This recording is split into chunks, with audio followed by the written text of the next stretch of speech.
শেখ হাসিনার আমলে হওয়া নির্বাচনকে অবৈধ ঘোষণার দাবি এনসিপির। খুনি ও হত্যাকারীদের বিচার অদৃশ্য ইশারায় থমকে আছে বলেছে হাসনাত।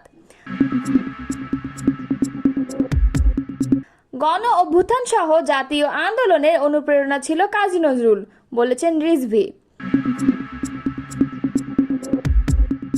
আসিফ মাহমুদের পক্ষপাতমূলক আচরণ সরকারের ভাবমূর্তি ক্ষুণ্ণ করছে। এতক্ষণ শুনছিলেন সংবাদ শিরোনাম, এবারে বিস্তারিত। দর্শক, আপনি যদি আমাদের চ্যানেলে নতুন হয়ে থাকেন তাহলে আমাদের চ্যানেলটি সাবস্ক্রাইব করে কমেন্ট করে জানিয়ে দিন আপনি কোন জেলা থেকে আমাদের সংবাদ শুনছেন। শেখ হাসিনার আমলে হওয়া সকল স্থানীয় এবং জাতীয় নির্বাচনকে আনুষ্ঠানিকভাবে অবৈধ ঘোষণার দাবি জানিয়েছে জাতীয় নাগরিক পার্টি।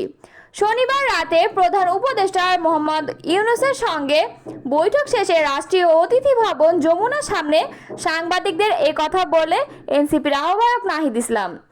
এদিন সাক্ষাতে এনসিপির প্রধান উপদেষ্টা ডক্টর মোহাম্মদ ইউনূসের কাছে 5টি বিষয় তুলে ধরেছে বলে জানান নাহিদ ইসলাম।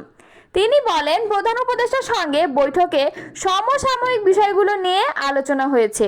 আমরা প্রধান উপদেষ্টাকে সমর্থন জানিয়েছি। তিনি পদত্যাগ করার কথা ভেবেছিলেন।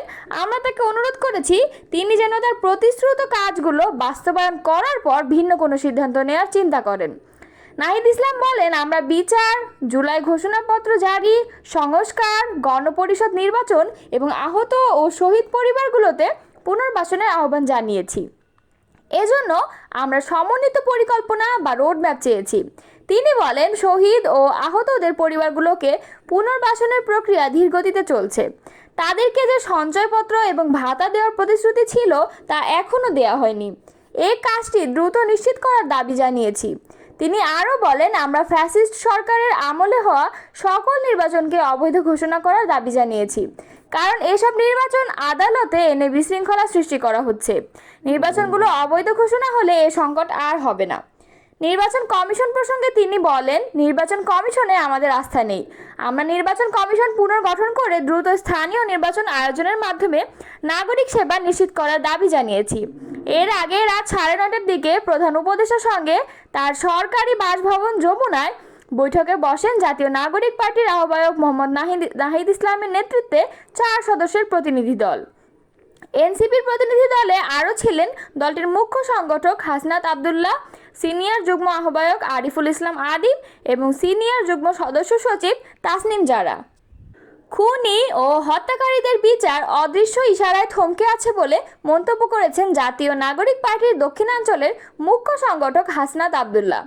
শনিবার রাতে নিজের ভেরিফাইড ফেসবুক আইডিতে এক পোস্টে তিনি এমন মন্তব্য করেন। তিনি লিখেছেন, খুনি হাসিনার নির্দেশে বুলেটে বিদ্ধ হয়ে মাথার খুলি উড়ে যাওয়া ভাই হাসানের জানাজা আজ অনুষ্ঠিত হয় শহীদ মিনারে। জুলাই অভ্যুত্থানের সর্বশেষ শহীদ ছিলেন আমাদের সহযোদ্ধা হাসান, যিনি বুক টান টান করে দাঁড়িয়েছিলেন হাসিনা শাহীর বিরুদ্ধে। হাসনাত আবদুল্লাহ লিখেছেন, তিনি এত রক্ত, এত প্রাণের বিনিময়ে ফ্যাসিস্ট শক্তির হাত থেকে ক্ষমতা ছিনিয়ে আনার পর আমাদের সর্বপ্রথম দায়িত্ব ছিল খুনিদের, হত্যাকারীদের বিচার নিশ্চিত করা। কিন্তু যেন কোনো অদৃশ্য ইশারায় সেই কাঙ্ক্ষিত বিচার প্রক্রিয়া থমকে আছে। বিচার দাবি করলেই আমাদের দীর্ঘসূত্রিতা দেখানো হয়, শোনানো হয় নানা যুক্তি ও ব্যাখ্যা। তিনি লিখেছেন, অন্তর্বর্তীকালীন সরকার খুনি হাসিনার বিচার না করে কোথাও যেতে পারবে না। গণহত্যার মাস্টার মাইন্ডের বিচারের মুখোমুখি না করে আসিফ নজরুল স্যারও তার পদের দায়বদ্ধতা থেকে মুক্তি পাবেন না। এনসিপির এই নেতা আরও লিখেছেন, জুলাইয়ের উত্তাল দিনে শহীদ হাসান আমাদের কাঁধে কাঁধ মিলিয়ে লড়াই করা সহযোদ্ধা। আমরা আমাদের সহযোদ্ধার হত্যার বিচার চাই। এই বিচার থেকে কেউ ফাঁকি দিয়ে পার পাবে না। আমরা ক্ষমা করব না। এই জানাজা শুধু বিদায়ের আনুষ্ঠানিকতা নয়, প্রতিটি জানাজা আমাদের কাছে একটি শপথের নতুন সূচনা। মনে রাখবেন, আমরা ভুলব না, থামব না। বিএনপির জ্যেষ্ঠ যুগ্ম মহাসচিব রুহুল কবির রিজভী বলেন, সাম্প্রতিক জুলাই গণ অভ্যুত্থান সহ জাতীয় আন্দোলন সংগ্রামের অনুপ্রেরণা ছিল জাতীয় কবি কাজী নজরুল ইসলাম। রোববার সকালে নজরুল ইসলামের সমাধিতে শ্রদ্ধা জানাতে গিয়ে এই কথা জানালেন রিজভী।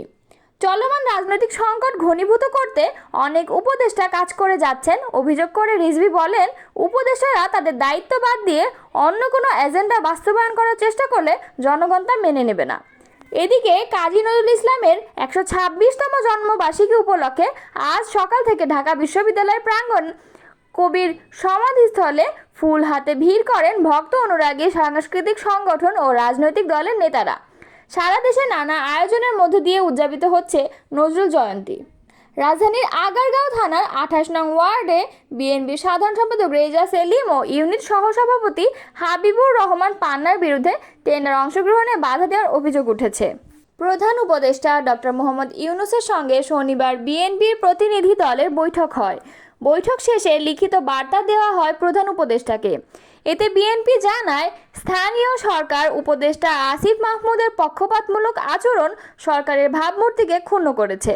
শনিবার 24শে মে রাতে যমুনায় প্রধান উপদেষ্টার সঙ্গে সাক্ষাৎ চলাকালে 4 সদস্যের ওই প্রতিনিধি দলের নেতৃত্বে ছিলেন বিএনপি স্থায়ী কমিটির সদস্য ডক্টর খন্দকার মোশাররফ হোসেন। লিখিত বার্তায় বিএনপি আরও জানায়, রাজনৈতিক দলগুলোর ঐক্যমতের ভিত্তিতে একটি সংস্কার সনদ তৈরির প্রক্রিয়ার মধ্যেই আলাপ আলোচনা অব্যাহত থাকা সত্ত্বেও একই বিষয়গুলো নিয়ে এবং স্থানীয় সরকার নির্বাচনের দাবিতে একটি দলের নির্বাচন কমিশন ঘেরাও কর্মসূচি আমাদের এবং সরকারকে বিব্রত করে। সার্চ কমিটির মাধ্যমে আইন অনুযায়ী নির্বাচন কমিশন গঠিত হলেও একটি মহল নির্বাচন কমিশন পুনর্গঠন চায়। সরকারের সাংবিধানিক প্রতিষ্ঠানসমূহ পুনর্গঠনের প্রক্রিয়ায় সব ক্ষেত্রে আমাদের মতামত না নিলেও নির্বাচন কমিশন গঠনের ক্ষেত্রে সব পক্ষকে অন্তর্ভুক্ত করে এই কমিশন গঠন করা উচিত। ঢাকা দক্ষিণ সিটি কর্পোরেশনের মেয়র সংক্রান্ত বিষয়ে আদালতের রায় অনুযায়ী গেজেট নোটিফিকেশন করায় নির্বাচন কমিশনকে অন্যায় ও অযৌক্তিকভাবে প্রশ্নবিদ্ধ করা হচ্ছে। আইনের শাসন প্রতিষ্ঠার জন্যই দেশের জনগণ রক্ত দিয়ে গণ অভ্যুত্থান করেছে, সুতরাং আমাদের আইনের শাসন প্রতিষ্ঠায় দৃঢ় সংকল্পবদ্ধ থাকতে হবে। আমাদের আশা করব অতি সত্বর ঢাকা দক্ষিণ সিটি কর্পোরেশন মেয়র হিসেবে ইশরাক হোসেনকে শপথ গ্রহণ করানোর ব্যবস্থা নেবে। বিএনপির লিখিত বক্তব্যে আরও বলা হয়, জুলাই ছাত্র গণঅভ্যুত্থানের আকাঙ্ক্ষাকে ধারণ করে দেশের মানুষের হারানো গণতান্ত্রিক অধিকার, সাংবিধানিক অধিকার, মানবাধিকার ও ভোটাধিকার পুনঃপ্রতিষ্ঠা করাই এখন জাতির সর্বোচ্চ অগ্রাধিকার। জনগণের সেই আকাঙ্ক্ষা অনুযায়ী অবিলম্বে একটি নির্বাচিত রাজনৈতিক সরকার গঠনের সুনির্দিষ্ট রোডম্যাপ ঘোষণা করতে হবে। বাংলাদেশে জামায়াতে ইসলামী সরকার এলে পুঁজিবাজারের বিনিয়োগকারীদের আর আত্মহত্যা করতে হবে না এবং রাস্তায় নেমে মিছিল করতে হবে না, এমন মন্তব্য করেছেন জামায়াত ইসলামের কেন্দ্রীয় নির্বাহী পরিষদের সদস্য মোহাম্মদ মোবারক হোসাইন। শনিবার ডিএসি ব্রোকার্স অ্যাসোসিয়েশন অব বাংলাদেশ আয়োজিত এক সংলাপে তিনি কথা বলেন। বাংলাদেশের রাজনৈতিক আলোচনায় পুঁজিবাজার দর্শন ও অনুশীলন শীর্ষক এই সংলাপই ডিএসি কার্যালয়ে অনুষ্ঠিত হয়। অনুষ্ঠানে মূল প্রবন্ধ উপস্থাপন করেন সিইপিডির সম্মানীয় ফেলো দেবপ্রিয় ভট্টাচার্য। এতে বিশেষ অতিথি হিসেবে বিএনপি স্থায়ী কমিটির সদস্য আমির খসরু মাহমুদ চৌধুরী উপস্থিত ছিলেন।